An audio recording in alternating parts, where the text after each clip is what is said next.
이 시간은 오늘 우리에게 들려주실 하나님의 말씀을 함께 읽도록 하겠습니다.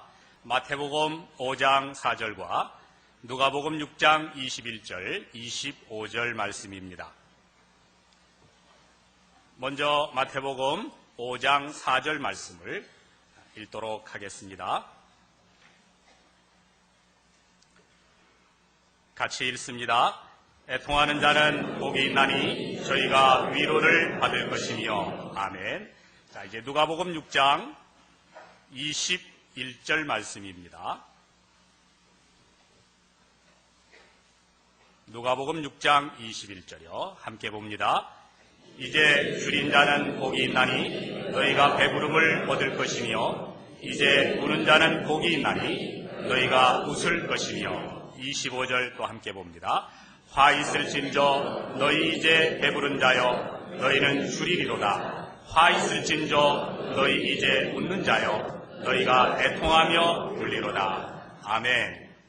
봉독한 말씀을 가지고 이제 옥하는 목사님 나오셔서 애통하는 자의 복이란 제목으로 우리에게 말씀을 전해주시겠습니다.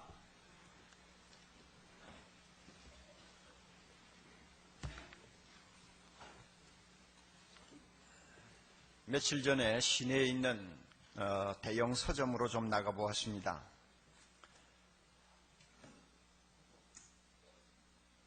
유머 책들이 생각보다 많이 진열되어 있는 것을 보고 놀랐습니다. 아마 사람들이 그런 책을 퍽 많이 찾나 봐요. 그 제목들도 또 그 속에 들어있는 그 문장들도 아주 사람들의 마음을 끌 수 있는 매력적인 글들이었습니다. 유머는 성공의 시작이요 웃음은 행복의 시작이니라, 뭐 이런 이야기, 또 웃으면 복이 와요 하는 이런 말들, 이런 표제들이 붙은 책들을 사람들이 자주 손에 들고 그 서점 안에서도 읽어보며 웃으면서 이렇게 보내는 것을 제가 보았습니다. 사회가 워낙 살기가 어려우니까 짓눌리고 쫓기고 답답하고 잘 안 풀리는 그런 분위기에서 잠깐이나마 숨을 돌리기 위해서 사람들은 웃음이라는 것을 찾아 헤매는 것 같아요. 그리고 한번 크게 웃음으로써 그 마음에 있던 답답한 감정들을 다 쓸어내버릴 수 있다고 생각하는 것 같습니다. 이런 면에서 현대인들은 무거운 이야기를 좋아하지 않습니다. 더욱이 눈물이다, 애통이다 하는 말은 별로 귀담아 들으려고 하지를 않습니다. 일단 그 말 자체가 주는 어감이 마음에 큰 도움이 되지 않는다고 생각하기 때문입니다. 그럼에도 불구하고 예수님은 무엇이라고 말씀합니까? 애통하는 자는 복이 있다. 왜냐하면 저희가 위로를 받을 것이기 때문이다. 이렇게 말씀합니다. 성경에 많은 역설이 있습니다마는 아마 이 구절이야말로 기독교의 역설을 대변하는 가장 대표적인 성경 말씀이 아닌가, 저는 그렇게 생각을 합니다. 성경에 보면 눈물이라든지 슬픔이라는 것을 표현하는 용어가 한 9가지 됩니다. 그 가운데서 지금 예수님이 사용하시니 애통하는 자 할 때 애통하다, 이 용어는 가장 그 강도가 높고 그 감정이 짙은 단어 중에 속한다고 합니다. 그러니까 상당히 어감이 강하다는 것이죠. 어느 정도 강하냐? 사랑하는 사람의 죽음을 앞에 놓고 가슴을 치며 통곡하는 사람의 애통, 그것을 이야기한다고 합니다. 창세기 37장에 보면 늙은 야곱이 통곡하는 모습이 나옵니다.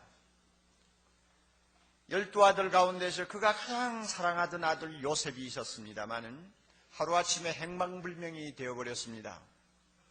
도무지 소식을 알 수가 없습니다.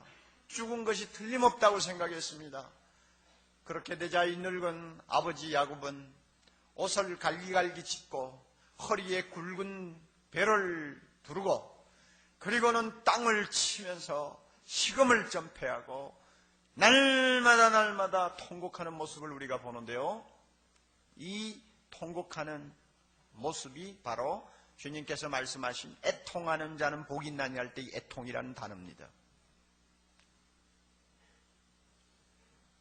저는 애통이라는 이 말의 의미가 이처럼 강하고 또 진하다고 해서 예수님이 애통하는 자는 복이 있나니 하실 때 우리 모두가 야곱처럼 그렇게 통곡하고 눈물을 흘려야 된다고 하는 의미로 사용하셨다고 생각지는 않습니다.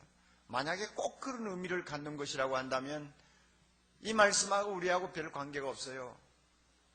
우리가 한평생 살면서 그처럼 가슴을 쥐어짜며 하늘이 무너지는 것처럼 통곡하는 일은 그저 한두 번 있을까 말까 하는 사건일 수 있으니까 이 말씀이 내하고 무슨 관계가 있냐 하고 우리는 제껴놓을 수도 있습니다. 그런 의미로 말씀하신 것이 아니라고 생각합니다. 그러면 예수님이 의미하는 것이 무엇일까요? 제가 볼 때 심령이 가난한 자가 토하는 영혼의 거룩한 탄식을 애통이라고 표현하시는 것 같습니다. 심령이 가난한 자가 토하는 영혼의 거룩한 탄식. 우리는 지난 시간에 심령이 가난한 자가 복이 있다는 사실을 우리 모두가 듣고 깨달았습니다. 우리의 심령을 하나님 앞에 비울 수 있습니까? 그렇다면 그 사람에게는 반드시 애통이 따라옵니다. 심령이 비지 못했습니까? 그 사람은 이 애통이라는 말씀의 의미를 제대로 깨닫지 못할 것이라고 생각합니다. 제가 기억하기로는 지금부터 한 반세기 전에 한국교회의 이미지는 한마디로 애통하는 공동체였습니다. 그 당시 8.15 이후 너무너무 가난했던 때였고 혼란스러운 사회상을 눈으로 보면서 살아야 했고 어쩌면 그 당시에 그렇게 가뭄이 또 자주 연속이 되었는지 모릅니다. 그리고 조금 후에 6.25가 터져가지고 이건 사람 사는 것이 아니죠. 사람 사는 꼴이 아니에요. 여러분 우리가 지금 요즘 코소보니 동키모르니 하면서 참 어려움을 당하는 사람들을 가끔 텔레비로 봅니다만은 그 당시에 그 꼴하고도 아니요. 그 당시에 우리의 모습은 지금 당하는 그들보다 더 처참했습니다. 게다가 전부 다 하얀 옷을 입어놓으니까 오죽이 더 표가 납니까? 그런 형국의 길을 걸으면서 교회에 모이는 우리 선조들은 눈만 감았다 하면 울었어요.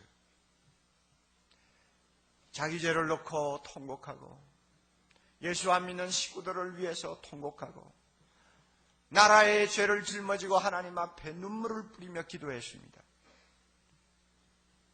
눈이 붓도록 울었어요.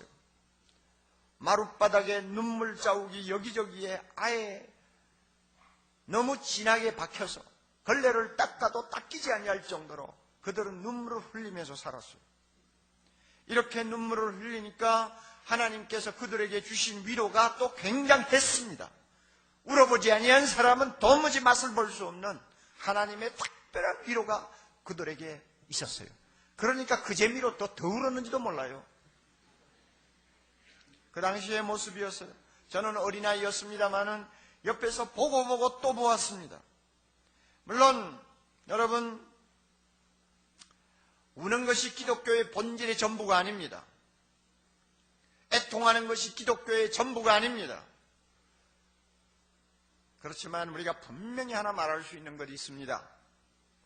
마른 눈을 가진 신자들이 모이는 교회보다 젖은 눈을 가진 성도들이 모이는 교회가 훨씬 더 은혜의 세계를 깊이 안다는 사실입니다.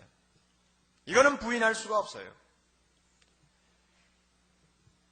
그때 교회에 비해서 오늘의 교회는 어떻습니까? 애통하는 눈물을 보기가 어렵습니다. 눈물이 메말라버린 것 같아요. 웃음이 복음으로 들리고 눈물은 비복음으로 들리는 것 같은 분위기입니다. 어느 신문 광고에 보니까 유머 설교 세미나라고 하는 세미나를 선전하는 것을 봤습니다. 사람들을 웃기면 분위기가 좋아진다는 것이죠. 설교를 듣는 사람도 기분 좋게 실컷 웃겨놓고 설교하면 잘 먹힌다는 것이죠.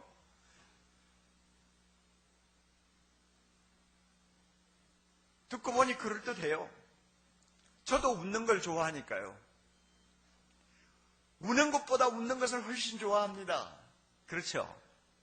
우리 중에 웃는 것보다 우는 것을 더 좋아합니다 하는 형제가 있다면 심리학상으로 그것은 조금 문제가 있어요. 우리 모두 웃는 걸 좋아해요. 그러니까 교회도 사람들이 좀 기쁘게 예배할 수 있도록 해야 되고 좀 많이 웃기고 그 다음에 기분 좋게 해주어야 그 다음에 말씀을 들을 때 아멘 아멘 아멘 하고 듣는데요. 그래서 아마 유머 설교 세미나라는 말이 나왔는지 몰라요. 한편 이런 이야기들이 통하는 오늘 현대 교회에 분명한 사실은 눈물이 말랐다는 것입니다. 저나 여러분이나 마찬가지입니다. 그리고 심각한 이야기는 잘 듣고 싶어 하지 않습니다. 꼭 하고 싶으면 짧게 해. 아니면 그만 넘어가시지. 그리고 기분 좋게 웃어야 은혜 받았다고 착각하고요.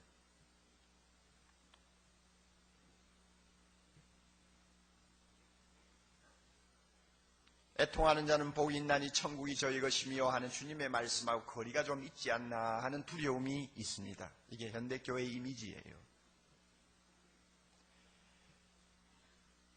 사랑하는 형제자매 여러분, 눈물이 그렇게 부정적인 이미지를 갖고 있나요?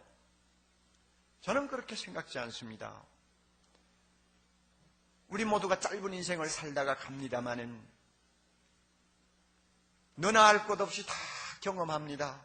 눈물이 소중하다는 것을. 눈물은 그 자체의 고유한 가치와 무게를 가지고 있습니다. 아무리 웃음이 우리에게 매력있고 또 우리를 기쁘게 하는 것이라 할지라도 웃음이 눈물을 대신할 수는 없습니다. 눈물에 고유한 영역이 있습니다. 만일 우는 것은 무조건 저주요, 슬픔은 무조건 부정해야 될 것이라는 것만으로 생각하는 사람이 있다면 그 사람의 인생은 중요한 하나가 빠져버린다는 사실을 기억해야 합니다. 아랍 속담에 이런 말이 있습니다. 햇빛만 쏟아지는 곳은 사막이 된다. 거기는 뭐 눈을 들고 사방을 보면 다 사막 아니요. 비가 없는 곳이니까. 그러니까 아마 이런 속담이 생겼나 봐요. 모든 햇살은 사막을 만든다. 인생에 있어서도 진리입니다. 비가 와야 돼요. 비가 쏟아져야 돼요. 검은 구름이 하늘을 덮고 비가 쏟아질 때 거기에 생명의 환희가 일어납니다. 인생도 마찬가지요. 눈물이 없는 곳은, 눈물이 없는 인생은 사막이에요.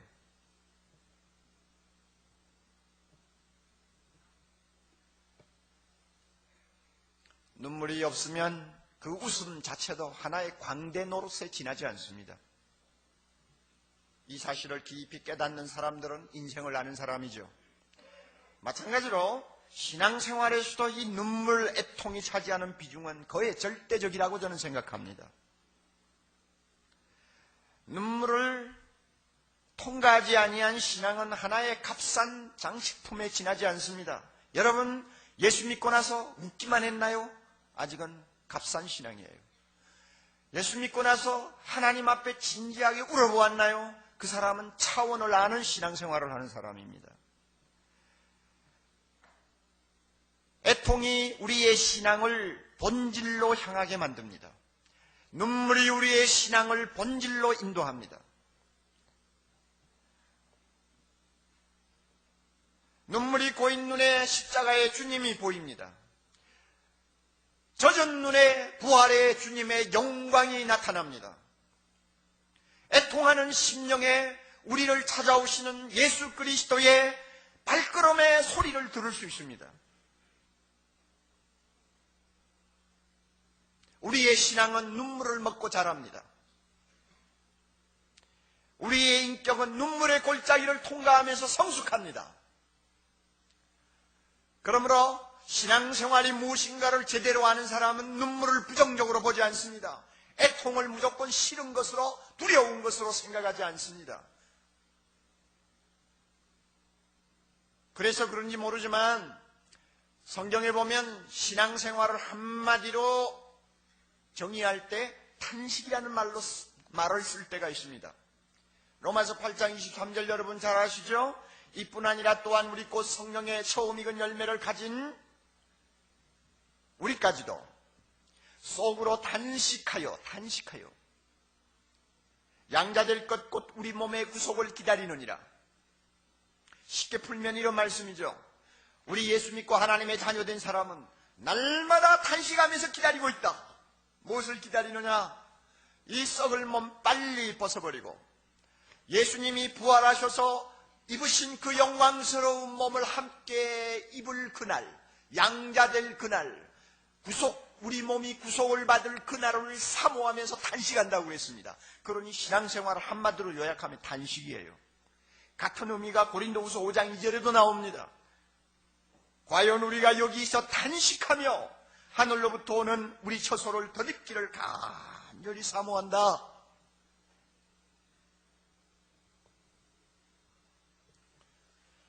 신앙생활에서 눈물이 얼마나 중요한가를 여러분이 꼭 깨달으시기를 바랍니다. 신앙생활의 밑바닥에는 눈물의 강이 흐르고 있다는 것을 여러분이 꼭 기억하십시오. 그거 모르고 신앙생활하면요, 그 신앙은 아주 천박한 신앙입니다. 이런 의미에서 예수님이 애통하는 자는 복이 있나니 천국이 저희 것이며 하는 말씀을 왜 하셨는가를 우리가 깊이 인식할 필요가 있습니다. 누가 애통하는 자입니까? 첫째로 자기 죄를 놓고 눈물을 흘리는 자가 애통하는 자입니다. 우리 모두는 예수 믿고 죄 용서함을 받았습니다. 할렐루야. 그러나 우리가 꼭 기억해야 될 것은 이것은 어디까지나 선언적인 의미를 갖습니다. 하나님이 우리 보고 죄 없다 하시는 것이지 우리가 죄가 없는 게 아니에요. 바로 이 점이 중요한 것입니다. 하나님이 우리를 사랑하시고 예수 그리스도의 십자가의 공로를 보시고 무조건 우리를 죄 없다고 선언하시는 것이지 실제로 나에게 죄가 없어졌느냐? 물론 거룩해지고 있죠.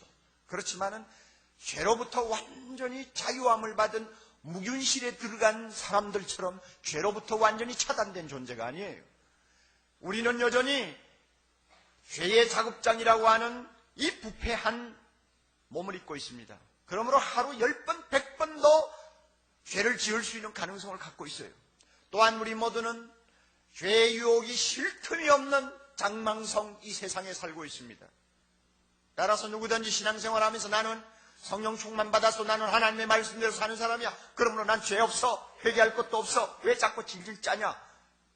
사죄에 확신이 없으니까 그렇게 질질 짜지. 주님이 너 죄를 다 용서하셨어. 웃어? 만약에 이렇게 한다면 그 사람은 사도 요한이 말한 것처럼 거짓말하는 사람입니다. 사도 요한이 분명히 이런 말을 했어요. 만일 우리가 죄 없다 하면 스스로 속이고 또 진리가 우리 속에 있지 아니할 것이요. 그래서 거짓말쟁이라고 말입니다. 이런 이유로 우리 모두는 울어야 될 이유가 충분히 있습니다.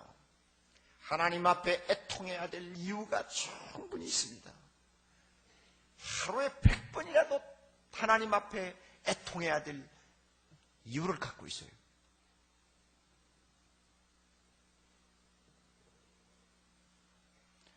우리는 구원받기 위해서 애통하는 사람 아닙니다. 구원받은 사람이기 때문에 애통하는 것입니다.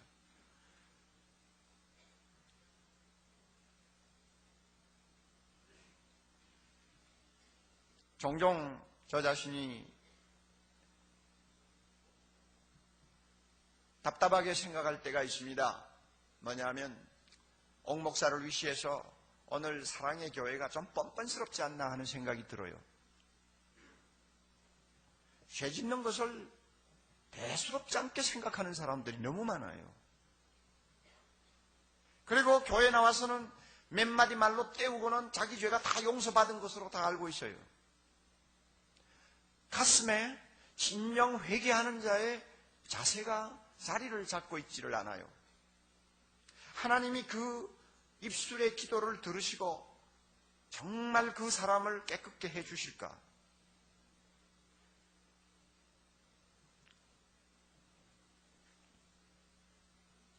우리 모두가 깊이 반성하고 생각해야 합니다. 마르틴 루터가 95개조 항의문을 성당 앞에 붙일 때 그 항의문 안에 이런 말이 있습니다. 신앙인의 삶이란 무엇인가? 끊임없는 회개와 참회를 하는 것이다.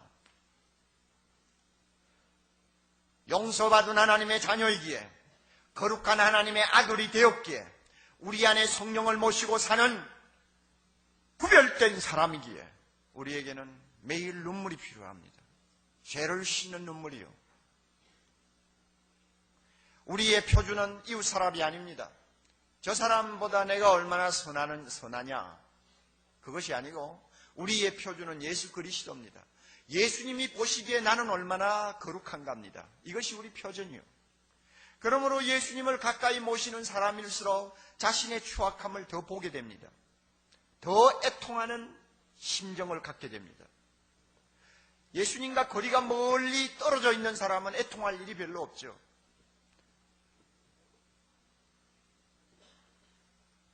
사랑하는 형제자매 여러분, 구원의 확신이 없어서 우리가 애통하는 것이 아닙니다.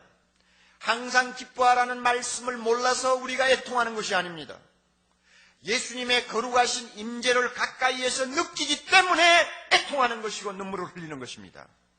그 거룩한 영광의 빛 앞에 벌거벗은 것처럼 노출되는 나 자신을 순간순간 볼 때마다 나의 악함을 가지고 탄식하는 것입니다. 자기의 죄를 가지고 애통하는 것을 다윗은 이렇게 정리합니다. 시편 51편입니다. 하나님의 구하시는 제사는 상하고 통회하는 심정이라. 하나님이여 상하고 통회하는 마음을 주께서 멸시치 아니하시리이다. 애통이 뭐냐? 상한 마음이에요. 애통이 뭐냐? 통곡하는 거예요. 통회하는 거예요. 하나님이 이런 심령을 복이 있다고 말씀합니다. 이렇게 통회하고 자기 죄를 하나님 앞에 고하는 사람을 주님께서는 복되다고 하시고 그 눈물을 씻어주시고 그에게 사유의 은총, 평안의 은총, 기쁨의 은총, 만족의 은총을 주신다고 약속하셨습니다. 이것이 위로입니다. 사랑하는 형제자매 여러분, 여러분은 얼마만큼 주님 앞에 상하고 통회하는 심정을 가지고 신앙생활합니까?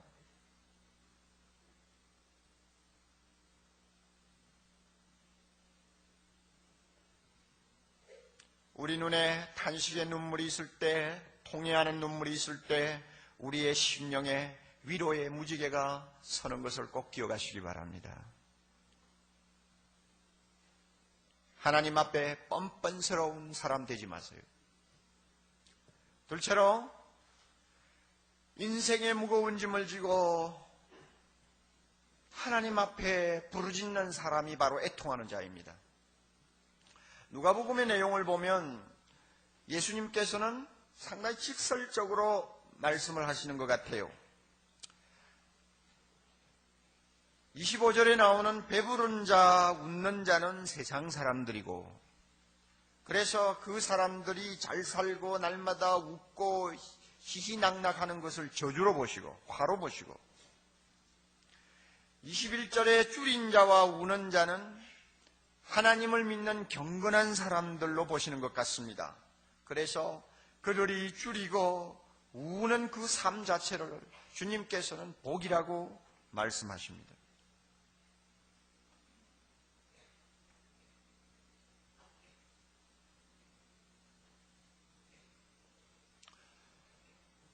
하나님의 자녀들 가운데는 젖은 눈이 마를 날이 없이 하루하루를 사는 사람들이 많이 있습니다. 여러분, 강남의 화려한 아파트 촌만을 쳐다보고 살지 마세요. 그 아파트를 좀 넘어서 우리가 좀 눈높이를 낮추고 조용히 살펴보세요. 예수를 믿고 하나님을 극진히 사랑하는 자녀들 세계에도 얼마나 눈물이 많은지 모릅니다. 서로 서초구 강남 지역도 우리가 조금만 겸손하게 허리를 낮추고 보면 남의 눈에 잘 뜨이지 아니하는 반지하 같은 데서 방 한 칸 얻어놓고 너무너무 어려운 삶을 사는 우리 예수 믿는 사람들이 많습니다.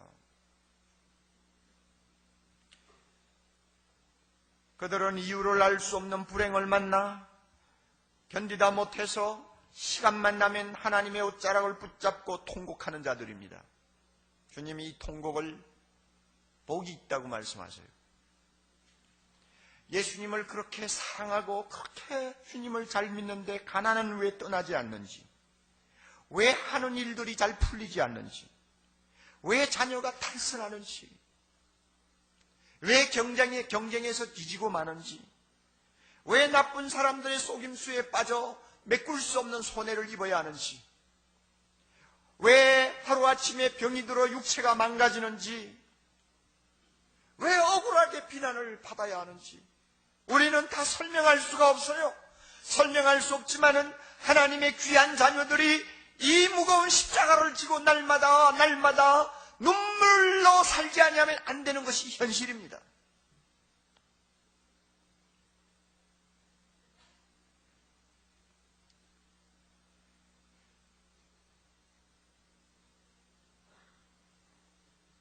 가슴에 찾아드는 이 슬픔과 아픔과 고통을 견디지 못해서 많은 세상 사람들이 웃고 즐기는 시간에 조용히 하나님 앞에 엎드려 기도하면서 가슴에 가득한 서러움을 눈물로 씻어내는 거룩한 성도들이 많아요. 살기가 힘들 때마다 자주자주 좌절감이 몰려올 때마다 은혜의 보좌 앞에 나가 눈물로 하나님의 옷자락을 적시는 거룩한 백성들이 이 지구상에 많아요. 어떤 면에서는 예수를 믿기 때문에 그 십자가를 져야 하는 사람들일지도 모릅니다. 어떤 면에서는 이 세상의 사람들과 타협하지 않았기 때문에 그와 같은 고통과 슬픔을 안고 살아야 하는지도 모릅니다.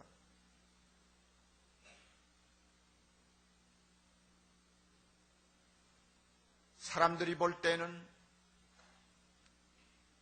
많은 불행스러운 일들을 안고 눈물을 흘리는 사람은 꼭 저주받은 사람 같습니다. 그러나 주님이 말씀합니다. 애통하는 자는 복이 있나니 저희가 위로를 받을 것이며, 나의 슬픔, 나의 고통 주님 앞에 들고 나가서 눈물로 주의 옷자락을 적시며 주님 앞에 기도하는 사람, 주님이 말씀합니다. 너 애통하는 거 복이 있느니라. 아멘. 그래서 하나님이 히스기야에게 말씀하신 것처럼 이사야 38장 5절, 내가 내 기도를 들었노라, 내가 내 눈물을 보았노라. 우리 하나님께서 그렇게 말씀하시는 줄 믿습니다. 그러므로 지금 당장 내 눈앞에 앓던 사람이 벌떡벌떡 일어나지 아니하며, 지금 당장 내 눈앞에 가난이 물러가지 아니하며, 지금 당장 내 눈앞에 내가 원하던 일들이 이루어지지 않는다 할지라도 주님은 말씀합니다. 너의 애통이 복이 있느니라. 내가 내 눈물을 보았다. 내가 내 기도를 들었다. 우리의 눈물을 아시는 주 하나님이 오늘도 살아계시면 그 자체가 우리에게 위로요, 그 자체가 우리에게 소망이요, 그 자체가 우리에게 행복이라는 것을 우리는 고백할 수 있어야 합니다. 반드시 우리 하나님 그의 자녀들의 눈에 눈물을 씻겨주시는 날이 올 것이기 때문입니다. 애통하는 자는 복이 있습니다. 여러분이 어떤 이유로 하나님 앞에 와서 엎드려 울지라도 그 울음을 저주로 생각하지 마십시오. 그 울음을 복이 없는 사람으로 해석하지 마십시오. 주님이 말씀하셨습니다. 애통하는 자는 복이 있나니 저희가 위로를 받을 것이라고요. 세 번째로 누가 애통하는 자냐? 세상 죄를 짊어지고 애통하는 사람, 눈물을 흘리는 사람들을 가리킵니다. 우리 예수님이 십자가를 지시기 며칠 전 예루살렘 성이 환히 내려다 보이는 감람산에 앉으셨습니다. 한참 성을 내려다보시던 주님의 눈에 굵은 눈물이 흐르기 시작했습니다. 성경에 예수님이 몇 번 우셨다고 나왔습니다. 그러나 예루살렘 성을 바라보시면서 우시는 주님의 눈물은 정말 통한이 가득한 눈물이었습니다. 예루살렘은 하나님의 아들이 오셨는데도 영접하지 아니한 어두움의 권세가 뒤덮고 있는 악한 성이었습니다.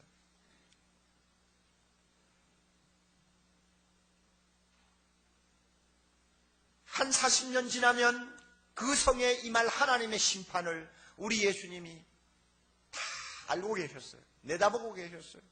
주님이 이렇게 말씀하시죠. 날이 이를지라 반드시 때가 온다, 그 말입니다. 내 원수들이 토성을 쌓고 너를 둘러 사면으로 가두고 포위하고 또 너와 및 그 가운데 있는 내 자식들을 땅에 메어치며 돌 하나도 돌 위에 남기지 아니하리라. 역사적인 기록을 보면 주 70년에 있었던 로마 티토 황제의 예루살렘 포위와 함락은 정말로 비참했습니다. 너무나 배가 고파 어머니들이 어린 애들을 남몰래 잡아먹었습니다. 로마 군인들이 성에 입성한 다음에는 어린아이들을 휑휑 돌려가지고 벽에다가 동댕이 쳐 죽였습니다. 임신한 여자들을 끌어다가 발가벗기고 칼로 배를 쪼갰습니다.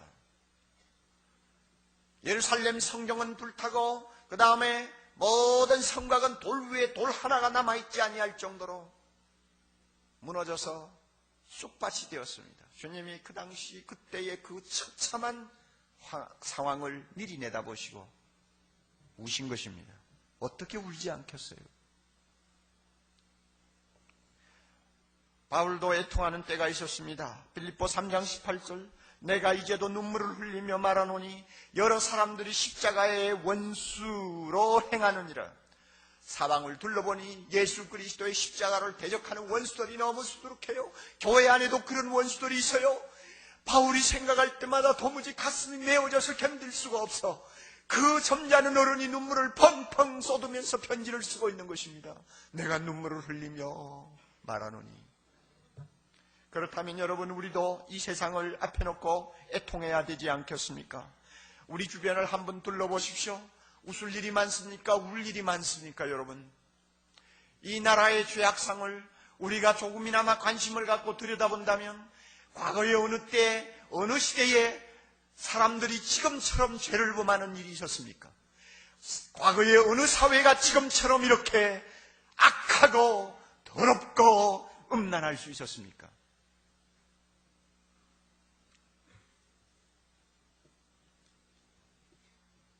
텔레비를 통해서 보셨죠?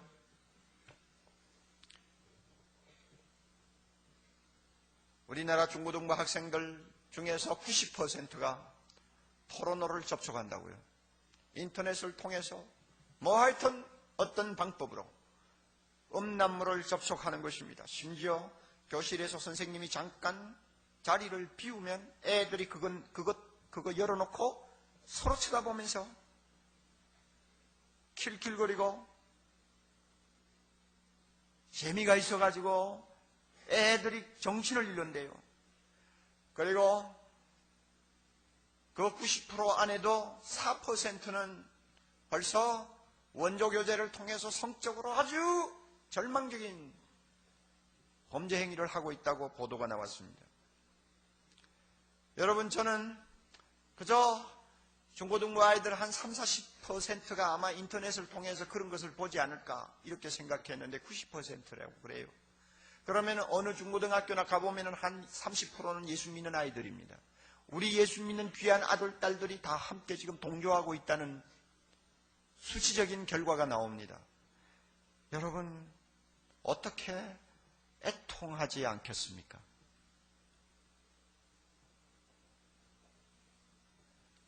아직 성숙하지 못한 아이들이 그런 음란물을 한 번 보고 두 번 보고 하면 계속 마약에 중독된 사람들처럼 빨려 들어갑니다. 그러면 자기도 모르게 인격이 파괴가 돼요. 그 영혼이 완전히 사탄의 노예가 됩니다. 이제는요, 그 사고가 정상으로 돌아오기가 어려울 정도의 상황까지 빠질 수 있습니다. 이것이 오늘날 10대들의 세계입니다. 이 아이들이 앞으로 자라서 사회에 중요한 역할을 담당하게 될 20년 후 오늘 이 사회가 어떻게 될까? 생각만 해도 아찔해요. 어떻게 여러분 탄식하지 않겠어? 어떻게 예수님처럼 예루살렘 성을 내려다보고 울지 않겠어? 서울 바닥을 내려다보고 우리가 어떻게 눈물을 흘리지 않겠어? 한번 생각해 보세요.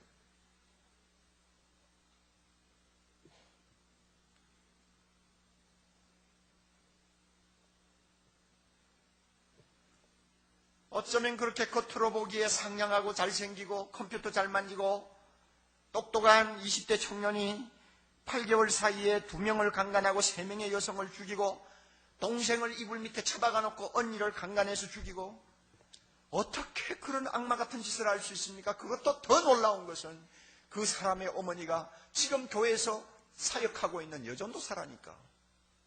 그리고 그 아이는 중고등학교 때 교회에서 학생회장까지 했다고 합니다. 여러분, 오늘 현실이 이렇습니다. 어떻게 통곡하지 않겠어요? 우리보다도 20배, 30배 잘 사는 선진국에서도 특별한 사람들 아니면 잘 마시지 않는 가장 최고급 양주를 세계에서 제일 많이 수입하는 나라라고 하니 기가 차지도 않죠.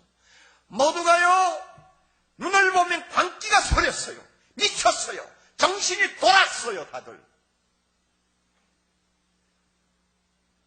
이런 나라를 앞에 놓고 우리가 어떻게 통하지 않겠습니까? 웃을 일이 많습니까? 울 일이 많습니까?